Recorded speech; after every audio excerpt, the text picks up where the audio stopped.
There's a lot to be divided over. All kinds of groups, subgroups and the like.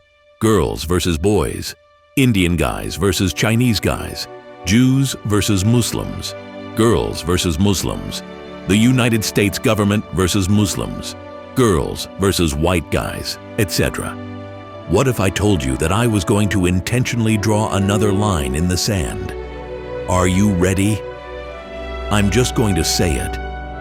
Some of us were rocketed into existence through our father's diamond-hard rod, while others dribbled out into this life through a mushed-up, barely serviceable semi. And I know that no one wants to hear it, but it's really freaking apparent who entered our world through door number 1 or door number 2. You can kind of tell just by looking around.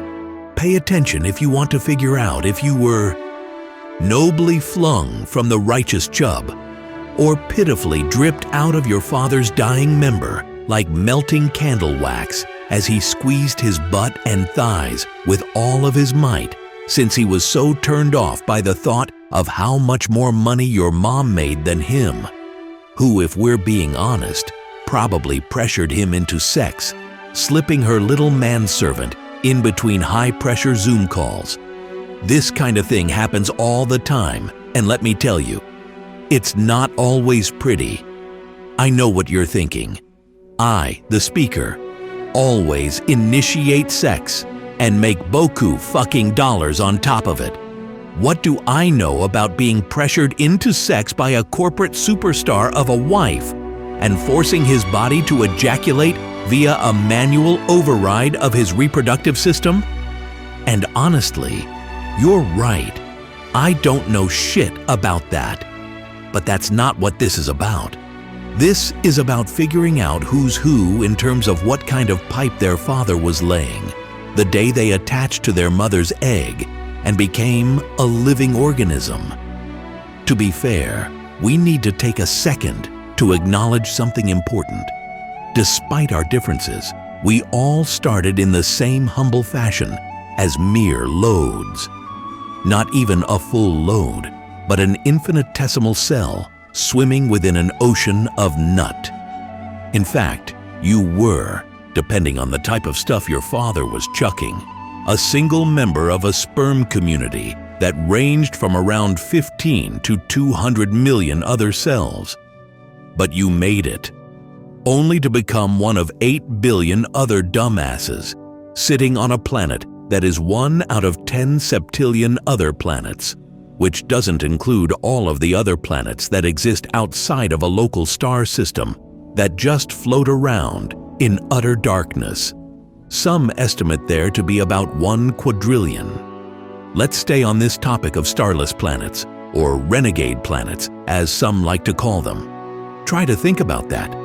Being a mass of planet stuff floating through an unimaginable void, wandering the depths of cold darkness for eons, moving yet going nowhere, yet definitely moving. But how?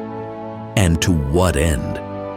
Until one day a meteor smashes through you, completely obliterating whatever you previously were into a great disunity, a billion fiery pieces that end up falling into a black hole and getting shot 500 billion years back into the past, which would probably feel good on some level if you think about it. To be a starless planet floating in the abyss, blasted out of seeming non-existence into actual non-existence by a great flash of heat and force.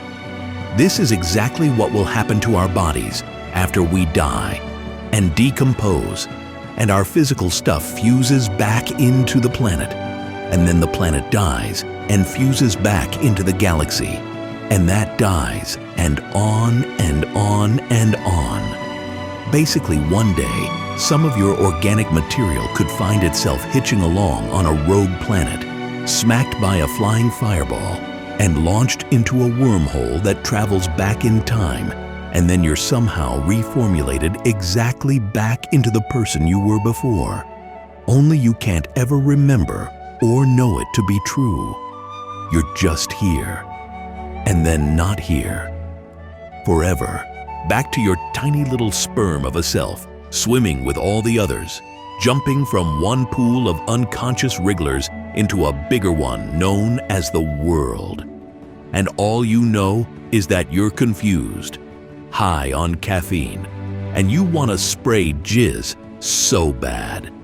You see a hot babe on a billboard as you drive your car through the Holland Tunnel, and you're thinking about jizz, black holes, 10 septillion, and all of a sudden, it dawns on you that you figured out the answer to that Zen koan, the one that goes like, "Show me your original face before you were born," and you say, "Holy shit." Our original face was actually our Father's face, in all of its wretched, twisted bliss the moment He cranked us out into existence, screaming naked with His heart going 160 beats per minute, sweat dripping down His ass, water, connected with all of the other water that has ever been. The way your toilet is somehow linked to the ocean. Even a man-made pond. Yes, you fool, all water, no matter where it is, evaporates and gets rained into rivers and other stuff that all go back into the ocean. And you think about it more, and it gets deeper than that. That your original face is actually all of the other coming faces that gave way to the other ones.